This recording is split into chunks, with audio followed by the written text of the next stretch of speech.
ಬಹುನಿರೀಕ್ಷಿತ ನಾರಿ ಶಕ್ತಿ ವಂದನಾ ಅಧಿನಿಯಮ ಮಹಿಳಾ ಮೀಸಲಾತಿ ವಿಧೇಯಕ ನಿನ್ನೆ ಫೈಲ್ ಆಗಿದೆ. ದೇಶದ ಎಲ್ಲ ರಾಜಕೀಯ ಪಕ್ಷಗಳ ಮಹಿಳಾ ಕಾರ್ಯಕರ್ತೆಯರ ಅಪೇಕ್ಷೆ ಇತ್ತು. ಮಹಿಳಾ ವಿಧೇಯಕ ಪಾಸ್ ಆಗ್ಬೇಕು ಅನ್ನುವಂತ ಅಪೇಕ್ಷೆಯನ್ನ ಎಲ್ಲರೂ ವ್ಯಕ್ತಪಡಿಸಿದ್ರು. ಬೇರೆ ಬೇರೆ ರಾಜಕೀಯ ಪಕ್ಷದ ಕಾರ್ಯಕರ್ತರು ನಮ್ಮ ಹತ್ರ ಕೇಳ್ತಾ ಇದ್ರು, ಪಾಸ್ ಆಗತ್ತಾ? ನಮ್ಗೊಂದು ಆಸೆ ಇತ್ತು, ಹೆಚ್ಚು ಸೀಟುಗಳು ಆಗ್ಬೇಕು, ಪುರುಷರಿಗೂ ಅನ್ಯಾಯ ಆಗ್ಬಾರ್ದು, ಮಹಿಳೆಯರಿಗೂ ಮೀಸಲಾತಿ ಸಿಗ್ಬೇಕು, ಇದು ನಮ್ಮ ಅಪೇಕ್ಷೆ ಇತ್ತು. ದೊಡ್ಡ ಸಂಖ್ಯೆಯ ಮಹಿಳೆಯರು ವಿಧಾನಸಭೆಗಳಿಗೆ ಬರಬೇಕು, ಲೋಕಸಭೆಗೆ ಬರಬೇಕು. ಮಹಿಳೆ ಇವತ್ತು ಕೇವಲ ಅಡಿಗೆ ಮನೆಗೆ ಉಳ್ಕೊಂಡಿಲ್ಲ. ಸಮಾಜದ ಎಲ್ಲ ಸ್ತರಗಳಲ್ಲಿ, ಉದ್ಯೋಗದ ಎಲ್ಲ ಸ್ತರಗಳಲ್ಲಿ ಕೂಡ ಮಹಿಳೆ ಬಹಳ ಎತ್ತರದ ಜಾಗದಲ್ಲಿ ಇದ್ದಾಳೆ. ಅವಳು ಪೈಲಟ್ ಆಗಿದ್ದಾಳೆ, ಅವಳು ಡಿಫೆನ್ಸ್ ಅಲ್ಲಿ ಇದ್ದಾಳೆ, ಹೋರಾಟಗಾರ್ತಿ ಆಗಿದ್ದಾಳೆ, ಪ್ರೊಫೆಸರ್ ಇದ್ದಾಳೆ, ಡಾಕ್ಟರ್ ಇದ್ದಾರೆ, ಇಂಜಿನಿಯರ್ಸ್ ಇದ್ದಾರೆ.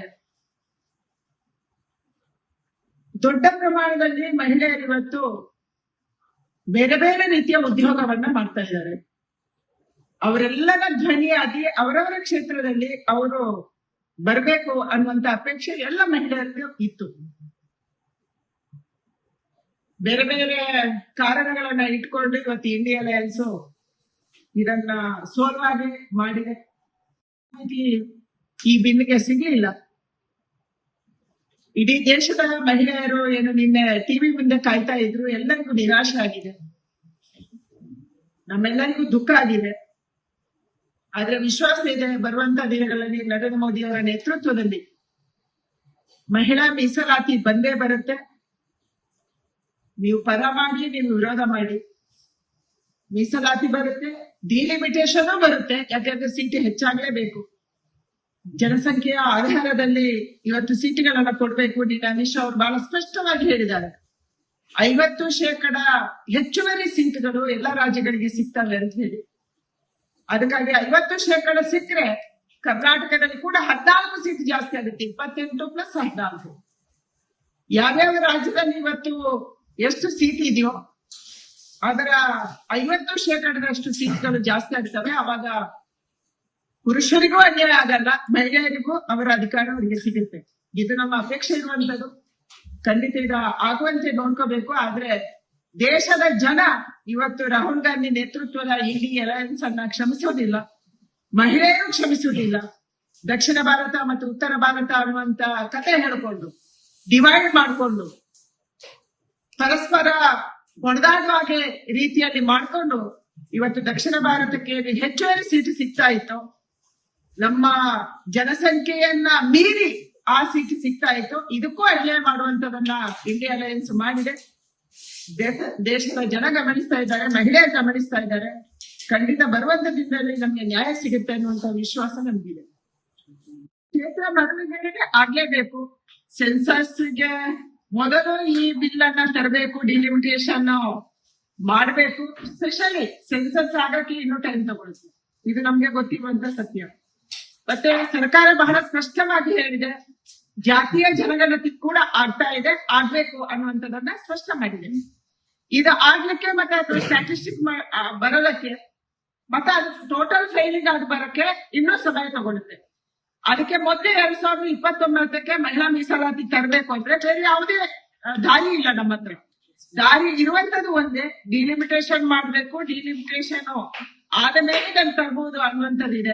ಈಗಿರುವಂತ ಜನಸಂಖ್ಯೆ ಆಧಾರದಲ್ಲಿ ಡಿಲಿಮಿಟೇಷನ್ ಮಾಡಿದ್ರೆ, ಅಮಿತ್ ಶಾ ಅವರು ದೇಶದ ಗೃಹ ಮಂತ್ರಿಗಳು ಬಹಳ ಸ್ಪಷ್ಟವಾಗಿ ಹೇಳ್ತಾರೆ, ಇದರ ಬಿಲ್ಲನ್ನೇ ನಾನು 50% ಹೆಚ್ಚುವರಿ ಸೀಟುಗಳು ಅಂತ ಹೇಳಿ ಬಿಲ್ಲನ್ನೇ ತರ್ತೀನಿ ಅಂತ ಹೇಳಿ ನನಗೆ 1 ಗಂಟೆ ಟೈಮ್ ಕೊಡಿ. 1 ಗಂಟೆಯಲ್ಲಿ ನಾನು ಪ್ರಿಂಟ್ ಮಾಡಿಬಿಟ್ಟು 50% ಹೆಚ್ಚುವರಿ ಸೀಟುಗಳನ್ನು ಮಾಡ್ತೀನಿ ಅಂತ ಅಧಿಕೃತವಾಗಿ ಪಾರ್ಲಿಮೆಂಟ್ ಒಳಗೆ ತರ್ತೀನಿ ಅಂತ ಹೇಳಿದ ಮೇಲೆ ಕೂಡ ಇದನ್ನು ಸೋಲಿಸಿರುವಂತ ಉದ್ದೇಶ ಇದು. ಸರಿದ 23ಕ್ಕೆ ಈ ಬಿಲ್ ಪಾಸ್ ಆಗಿದೆ. ಅದೇ ಮಹಿಳೆಯರಿಗೆ ಎಲ್ಲಿಂದ ಕೊಡ್ಬೇಕು? 543 ಕೊಡ್ಬೇಕಾ? ಇಲ್ಲ 850 ಮಾಡಿ 33% ಕೊಡ್ಬೇಕಾ? ಇದು ಇವತ್ತು ನಮ್ಮ ಮುಂದೆ ಇರುವಂತ ಪ್ರಶ್ನೆ. ನಮ್ಮ ಉದ್ದೇಶ ಇದ್ದಿದ್ದು ಪುರುಷರಿಗೆ ಕೂಡ ಅನ್ಯಾಯ ಆಗ್ಬಾರ್ದು, ಅವರಿಗೆ ಅವರ ಸೀಟು ಸಿಗ್ಬೇಕು, ಅದರ ಮೇಲೆ ಬಂದಿರುವಂತ ಸೀಟು 33% ಮಹಿಳೆಯರಿಗೆ ಸಿಗ್ಬೇಕು ಅನ್ನುವಂತ ಅಪೇಕ್ಷೆ ಇತ್ತು. ಅದಕ್ಕಾಗಿ ಡಿಲಿಮಿಟೇಷನ್ ಬಂದಿದೆ.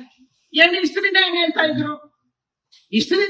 ಇದ್ರು ದಕ್ಷಿಣ ಭಾರತಕ್ಕೆ ಅನ್ಯಾಯ ಆಗುತ್ತೆ, ಪಾಪ್ಯುಲೇಷನ್ ನಮ್ದು ಕಡಿಮೆ ಆಗಿದೆ ಅಥವಾ ಪಾಪ್ಯುಲೇಷನ್ ಸ್ಟಾಗ್ನೆಂಟ್ ಇದೆ, ಕೆಲವು ರಾಜ್ಯಗಳಲ್ಲಿ ಜನಸಂಖ್ಯೆ ಬಹಳ ಜಾಸ್ತಿ ಇದೆ, ಈ ಕಾರಣಕ್ಕಾಗಿ ನಮ್ಗೆ ಅನ್ಯಾಯ ಆಗುತ್ತೆ ಅಂತ ಹೇಳ್ತಿದ್ವಿ. ಇವತ್ತು ಆ ಪ್ರಶ್ನೆ ಬರುದಿಲ್ಲ.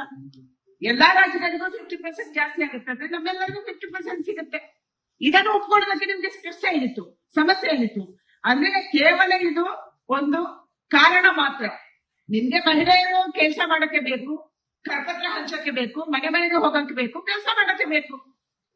ಆದ್ರೆ ಕಾಂಗ್ರೆಸ್ಗೆ ಯಾರು ಬರ್ಬೇಕು ಪಾರ್ಲಿಮೆಂಟ್ ಒಳಗೆ? ಅವರ ಕಂಗಾರು ಮಾತ್ರ ಬರ್ಬೇಕು, ಅವರ ಪರಿವಾರ ಮಾತ್ರ ಬರ್ಬೇಕು. ಇಂದಿರಾ ಗಾಂಧಿ ದೇಶದ ಪ್ರಧಾನಿ ಆದ್ರೂ ನಮ್ಗೆ ಖುಷಿ ಇದೆ, ಒಬ್ಬ ಮಹಿಳೆ ದೇಶದ ಪ್ರಧಾನಿ ಆಗಿದ್ದಾರೆ. ಯುಪಿಎ ಸರ್ಕಾರನ 10 ವರ್ಷಗಳ ಕಾಲ ಸೋನಿಯಾ ಗಾಂಧಿ ಕಂಟ್ರೋಲ್ ಮಾಡಿದ್ರು. ಇವತ್ತು ವಯನಾಡಿಂದ ಕರ್ಕೊಂಡು ಬಂದು ಮಧ್ಯಂತರ ಚುನಾವಣೆಗೆ ನಿಲ್ಲಿಸಿ ಪ್ರಿಯಾಂಕಾ ಗಾಂಧಿಯನ್ನು ಕರ್ಕೊಂಡು ಬಂದ್ರೆ ಅಂದ್ರೆ ನಿಮ್ಮ ಮನೆಯ ಮಹಿಳೆಯರು ಬೇಕು ಪಾರ್ಲಿಮೆಂಟ್ ಒಳಗೆ. ಲೋಕಸಭೆ ಇಲ್ಲ ಅಂದ್ರೆ ರಾಜ್ಯಸಭೆ ಬೇಕು. ಬೇರೆ ಮಹಿಳೆಯರು ಬರೋದು ಬೇಕಾಗಿಲ್ಲ. ಕಾಂಗ್ರೆಸ್ ಅಲ್ಲಿ 16 ವರ್ಷಗಳ ಕಾಲ, ದಶಕಗಳ ಕಾಲ ಕೆಲಸ ಮಾಡಿದಂತ ಮಹಿಳೆಗೆ ಏನು ಉತ್ತರ ಕೊಡ್ತೀವಿ ನೀವು? ಅವರಿಗೂ ಅಪೇಕ್ಷೆ ಇತ್ತಲ್ಲ, ವಿಧಾನಸಭೆಗೆ ಬರ್ಬೇಕು, ಪಾರ್ಲಿಮೆಂಟ್ಗೆ ಬರ್ಬೇಕು, ಯಾಕೆ ತಂದ್ರಿ?